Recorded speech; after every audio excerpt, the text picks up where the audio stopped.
Welcome to Telugu focus TV. నేను మీ శ్రీనివాస్. రామ్ గోపాల్ వర్మ ఈ పేరు చెప్పగానే అందరికీ ఏం గుర్తొస్తుందంటే కాంట్రవర్సీల కెరియర్. అంటే కాంట్రవర్సీలు చేయడంలో కావచ్చు, ఫ్రీగా పబ్లిసిటీ చేయడంలో కావచ్చు. అంటే ఆయన ఏదైనా సినిమా తీస్తే ఫ్రీ పబ్లిసిటీ అనమాట. అంటే ఎవరికి పబ్లిసిటీకి సంబంధించి ఒక్క రూపాయి కూడా ఇవ్వాల్సినటువంటి అవసరం ఉంటుంది. ఇది ప్రొడ్యూసర్స్ చాలా హెల్ప్ అవుతుంటుంది. అటువంటి ఆయనకి నారా లోకేష్ గట్టి షాక్ ఇచ్చాడు. ఇంతటికి ఏం షాక్ ఇచ్చాడు అనేది కూడా మన ఈ వీడియోలో పూర్తిగా చూస్తే మీకు అర్థమవుతుంది. అయితే రామ్ గోపాల్ వర్మ రీసెంట్గా ఏంటంటే జగన్మోహన్ రెడ్డి గారి బయోపిక్ తీశారు. దానికి యోగం అనే ఒక టైటిల్ అయితే పెట్టారు. ఇది 2 ఎపిసోడ్లుగా కూడా రామ్ గోపాల్ వర్మ అంటే పార్ట్ 1 పార్ట్ 2గా ఈ మధ్య మనకి తెలుగు ఇండస్ట్రీలో లేదా సౌత్ ఇండియన్స్ ఎక్కువగా కూడా ఈ పార్ట్ 1 పార్ట్ 2 ఇట్లా సినిమాలు అయితే తీస్తున్నారు. అందులో మనం చూసాం అప్పుడు KGF 1, 2 అని, లేదా బాహుబలి 1, 2 అని, ఇప్పుడు రీసెంట్గా సలార్ 1, 2 అని, ఇట్లా అసలు ఇంకా ఇది స్టార్ట్ అయిపోతుంది. మనకు సీరియల్స్ లో మనం చూసాం ఎపిసోడ్ 1 ఎపిసోడ్ 2 ఇట్లా సీరియల్స్ లో ఉండేది. ఆ తర్వాత అటు ఇటు నిదానంగా సినిమాలకు వచ్చింది. సినిమాలు చేస్తూ ఉంటే ఇప్పుడు OTT ప్లాట్ఫామ్ లో కూడా మనకు ఒక సినిమాని ఒక వెబ్ సిరీస్ లాగా చేసి పార్ట్ 1 అంటే ఎపిసోడ్ 1 ఎపిసోడ్ 2 ఇట్లా అదొక ట్రెండ్ కాలానుగుణంగా మారుతూ ఉంటది. అదేవిధంగా ఈ రామ్ గోపాల్ వర్మ ఫస్ట్ యోగం అనే మొదటి ఎపిసోడ్ని కూడా జగన్మోహన్ రెడ్డి బయోపిక్ అంటే తన తండ్రి మరణానంతరం ఏం జరిగింది అనే దానికి సంబంధించి తీశాడనమాట. అంటే ఇది 2 పార్ట్లుగా ఉంటుంది. ఫస్ట్ పార్ట్ యోగం అనమాట. అయితే రామ్ గోపాల్ వర్మకు కూడా ఇక్కడ నారా లోకేష్ షాక్ ఇచ్చాడు. మాజీ ముఖ్యమంత్రి అయినటువంటి రాజశేఖర్ రెడ్డి ఆయన మరణానంతరం ఆయన కుమారుడైనటువంటి జగన్మోహన్ రెడ్డి గారి జీవితంలో జరిగినటువంటి కొన్ని నాకు తెలిసి మెయిన్ సంఘటనలు చూపిస్తారా, లేకపోతే ఎందుకంటే అన్ని సంఘటనలు చూపిస్తే అదొక పెద్ద ఎపిసోడ్ అవుతుంది. 2 ఎపిసోడ్లు కాబట్టి కొన్ని మెయిన్గా ఎక్కడైతే జగన్మోహన్ రెడ్డికి రేపు రాజకీయంగా ప్లస్ అవుతుందో అటువంటి సన్నివేశాలని, అంటే ప్రజల్లో జగన్ పైన మంచి భావం కలిగే విధంగా కూడా ఆయన చేశారనమాట. అయితే మీరు చూడండి, దగ్గర 2018లోనే నేను జగన్మోహన్ రెడ్డి బయోపిక్ గురించి అప్పట్లోనే నేను మీకు చెప్పాను.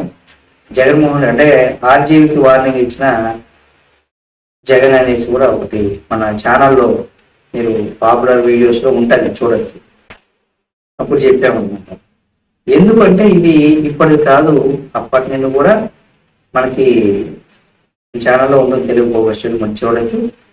ఇక్కడ జగన్మోహన్ రెడ్డి జీవితంలో జరిగినటువంటి సంఘటన అంతా కూడా భావిస్తూ రామ్ గోపాల్ వర్మ ఈ యోగం అనే చిత్రాన్ని కూడా తెరకెక్కించారు. ఆంధ్రప్రదేశ్ రాజకీయ వాతావరణం ఆ బ్యాక్డ్రాప్ లో కూడా ఈ సినిమా ఉంది. ఈ సినిమా రిలీజ్కు రకరకాలైనటువంటి సమస్యలు ఎప్పుడు కూడా అడ్డుపడుతూనే ఉన్నాయి. ఇటీవల సెన్సార్ అడ్డంకులను ఎదిరించి రిలీజ్ కూడా సిద్ధమైంది. ఈ సినిమా మరోసారి లీగల్ పరంగా వచ్చినటువంటి ఒక సమస్య ఎదుర్కొంటుంది. అంటే ఏంటి ఆ సమస్య, ఏమి ఎదుర్కొంటున్నాడు, దీంట్లో ఎందుకు అంతవరకు తెచ్చుకోవాల్సి వచ్చింది ఆర్జీవి? ఇది కూడా ఒక రకంగా ఏంటంటే పబ్లిసిటీ. ఇప్పుడు నేను చెప్పిన ఈ వీడియో గురించి కూడా ఆయన పబ్లిసిటీ. ఎందుకంటే ఆయన కాంట్రవర్సీకి కేర్ ఆఫ్ కింగ్ కదా, కాబట్టి ఇటువంటివి చేస్తూ ఉంటాడు. ఆయన ఏవైనా సరే అన్నీ కూడా మీరు ఆయన ఇంటర్వ్యూలు కానీ ఆయన మాటల్లో ఎప్పుడు చూస్తే 100% మీకు రామ్ గోపాల్ వర్మ మెంటాలిటీ ఇప్పటికే మన తెలుగు ఆడియన్స్కి, దేశవ్యాప్తంగా చాలా మందికి అయితే ఆయన మెంటాలిటీ అయితే తెలిసిపోయి ఉంటుంది. ఇక్కడ ఆర్జీవి మనకు అలాగే ఆర్జీవి డెన్ స్టూడియో బ్యానర్ పైన రామ్ గోపాల్ వర్మ దర్శకత్వంలో రామదూత క్రియేషన్స్లో దాని యొక్క అధినేత అయినటువంటి దాసరి కిరణ్ కుమార్ ఈ యోగం అనే సినిమాను కూడా నిర్మించాడు. ఈ చిత్రంలో వైఎస్ జగన్ పాత్రని అజ్మల్, వైఎస్ భారతి పాత్రను మానస, వీళ్ళిద్దరు కూడా భార్యాభర్తల పాత్రలో, అంటే జగన్మోహన్ రెడ్డి గారి క్యారెక్టర్ అజ్మలు, తన భార్య భారతి పాత్రను మానస కూడా నటిస్తున్నారు. ఈ చిత్రానికి మనకు సినిమాటోగ్రాఫర్ గా సుజీష్ రాజేంద్రన్, అలాగే ఎడిటర్ గా మనీష్ ఠాకూర్ వీళ్ళు చేశారు. ఈ యూహం సినిమా 2 భాగాలు నేను మీకు ముందుగానే చెప్పాను. రామ్ గోపాల్ వర్మ మొదటి భాగాన్ని వ్యూహం అని, 2వ భాగాన్ని శపథం అనే కూడా పేరుతో కూడా రిలీజ్ చేయడానికి కూడా ప్లాన్స్ అయితే సిద్ధం చేశారు. ఈ సినిమా ఫస్ట్ పార్ట్ ని ఈ డిసెంబర్ 29వ తేదీన రిలీజ్ చేస్తున్నట్టుగా కూడా ఆయన ముందుగానే సోషల్ మీడియా వేదిక కూడా ఆర్జీవి ప్రకటించేశారు. మీడియా ద్వారా కూడా ఈ విషయాన్ని కూడా చెప్పారు. అయితే ఈ డేట్ రోజున మనకు ఈ సినిమా రిలీజ్ అవుతుందా లేదా అంటే చాలా సందేహాలు, అనుమానాలు కూడా ఉన్నాయి. ఆ సందేహాలు ఏంటి, ఆ అనుమానాలు ఏంటి, అసలు ఎందుకు రిలీజ్ కాదు, సెన్సార్ కూడా పూర్తి చేసుకుంది కదా, మరి ఎందుకు రిలీజ్ కాలేదని మీకు సందేహం రావచ్చు.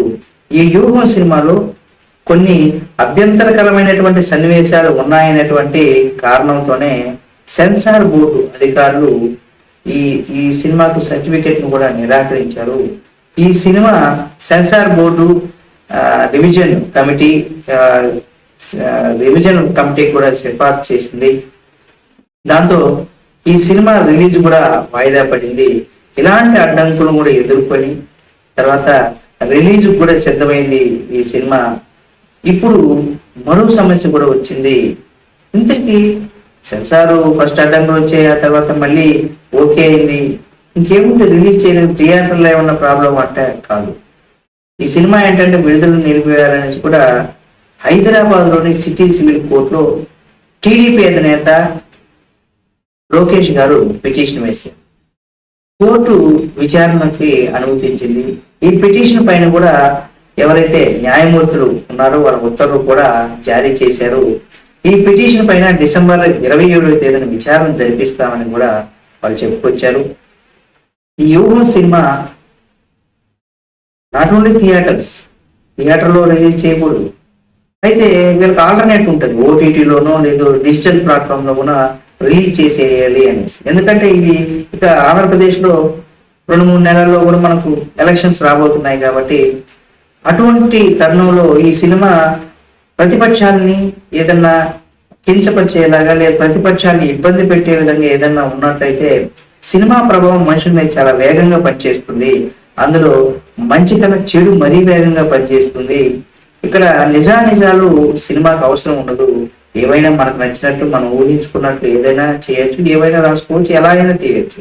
కానీ నిబంధనలు అనేది సెన్సార్ బోర్డు అది చేసిన తర్వాత దాన్ని కొన్ని నియమ నిబంధనలతో సినిమా ఎలాగైనా చేస్తారు. కానీ ప్రజలైతే దానిపైన కొంత తెలుసుకున్న తర్వాత ఓహో ఎలా జరిగిందా అనేది ఎక్కువగా ఇంపాక్ట్ ప్రజల పైన కూడా సినిమా ప్రభావం ఉంటుంది. కాబట్టి అందుకనేసి ఈ వ్యూహం అనే సినిమా థియేటర్లోనే కాదు, ఓటీటీలోనే కాదు, ఇతర ఏ డిజిటల్ ప్లాట్ఫామ్ లోనైనా రిలీజ్ చేయకుండా కూడా సిటీ సివిల్ కోర్టు అనేది కూడా ఆదేశాలు ఇచ్చింది. దాంతో ఈ సినిమాను డిజిటల్ గా రిలీజ్ చేయాలనే ప్రయత్నం కూడా అడ్డుకట్టబడినట్లే అయింది. ఇది నిజంగా అంతటి క్రేజీ పాపులారిటీ, ఫ్రీ పబ్లిసిటీ చేసుకునేటువంటి రామ్ గోపాల్ వర్మ సినిమాకి ఇలా జరిగిందంటే మామూలు విషయం కాదు. ఎందుకంటే ఆయన ఏదో తోపనే ఏదో పనికిరానోడని కాదు, కానీ ఇంత టాలెంట్ గా, అది కూడా ఏంటి, ప్రస్తుత ముఖ్యమంత్రి అయినటువంటి జగన్మోహన్ రెడ్డి గారు బయోపిక్ అది. అంటే ఆయన రాజకీయాల్లో తన తండ్రి మరణానంతరం జరిగినటువంటి సన్నివేశాలన్నీ కూడా ఇందులో తీయడం జరుగుతుంది. కాబట్టి ఇటువంటి తరుణంలో అంత గొప్పగా ఏం తీసుంటాడు, ఇందులో జగన్మోహన్ రెడ్డిని గొప్పగా చూపిస్తే ఇటు ప్రతిపక్ష నాయకులు చంద్రబాబు నాయుడు గారు కావచ్చు, లోకేష్ గారు కావచ్చు, లేకపోతే పవన్ కళ్యాణ్ గారు కావచ్చు, ఇక మోడీ గారు కావచ్చు, లేదా కేసీఆర్ గారు కావచ్చు, ఇంతమందికి ఎక్కడ స్నేహంగా ఎక్కడ శత్రుత్వంగా లోపల వాళ్ళు ఏమన్నా తప్పులు చేశారో చూపిస్తారా, ఇలాంటివన్నీ కూడా ఇందులో ఉండేటువంటి అవకాశం ఉంది. ఎందుకంటే ఈయన సినిమా డబ్బుల కోసమో లేదా ఏదో తీసేటువంటి వ్యక్తి కాదు. తను ఉన్నాను, నేను కూడా సినిమాలు తీస్తున్నాను అని ప్రూవ్ చేసుకోవడానికి, అంటే నేను కూడా ట్రాక్ లో ఉన్నాను, నేను ఎప్పుడు ఏ సినిమానైనా ఎలాగైనా తీస్తాను. ఈ మధ్యలో ఒకసారి కూడా నేను ఐఫోన్ తో కూడా సినిమా తీశానని చెప్పి చాలా ప్రచారం చేసేటప్పుడు చాలా మంది ఇంకా ఐఫోన్ తోనే సినిమా తీశాడంటే ప్రతి ఒక్కరు కూడా డైరెక్టర్ కావాలనుకున్న ప్రతి ఒక్కరు కూడా ఐఫోన్ పట్టుకొని చాలా మంది మళ్ళీ డైరెక్టర్ కావాలని కూడా ఇండస్ట్రీలో చాలా మంది తిరిగినటువంటి సందర్భాలు కూడా నేను చూశాను. ఇలాంటివన్నీ కూడా జరిగాయి. కాబట్టి ఇక్కడ ఈ సినిమాకు సెన్సార్ సర్టిఫికేట్ ఇవ్వడానికి కూడా సవాల్ చేస్తూ తెలంగాణ హైకోర్టులో వేసినటువంటి పిటిషన్ డిసెంబర్ 26వ తేదీ ఈ పిటిషన్ పైన కూడా విచారణకి రానుంది. కాబట్టి ఇటువంటి పరిణామాల మధ్య ఈ సినిమా మనకు డిసెంబర్ 26వ తేదీ ఏం జరుగుతుంది, కోర్టు ఎటువంటి తీర్పు ఇస్తుంది, ఇందులో ఏముంది అసలు అనేది కూడా మనకు తెలుస్తుంది.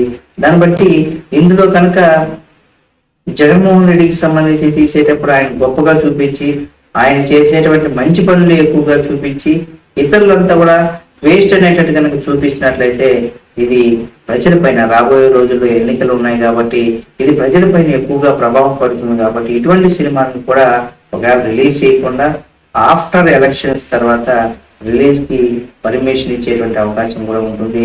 చూడాలి మరి రామ్ గోపాల్ వర్మ ఎటువంటి స్ట్రాటజీ ఉపయోగించి ఈ సినిమాని రిలీజ్ చేయడానికి ప్రయత్నిస్తారు. ఇందులో బయోపిక్ అంటే తను తీసుకున్న కథ ఏంటంటే ప్రస్తుత ఆంధ్రప్రదేశ్ ముఖ్యమంత్రి అయినటువంటి జగన్మోహన్ రెడ్డి.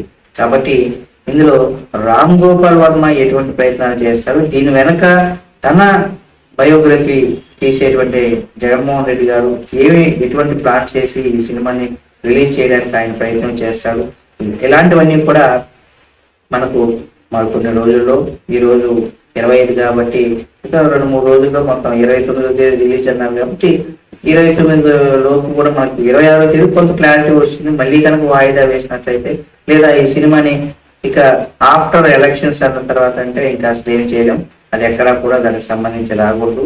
ఇక చివరికి ట్రైలర్స్ ప్రోమోలు కూడా రాకుండా చేసేటువంటి అవకాశం ఉండొచ్చు. కాబట్టి చూద్దాం ఏం జరుగుతుందని కూడా. ఈ వీడియో మీకు నచ్చితే లైక్ చేయండి, ఈ వీడియో పైన మీ అభిప్రాయం కామెంట్ రూపంలో తెలియజేయండి. మరిన్ని వీడియోల కోసం మా Telugu focus TV channel subscribe చేసి పక్కనే ఉన్న బెల్ బటన్ నొక్కడం మాత్రం మర్చిపోకండి.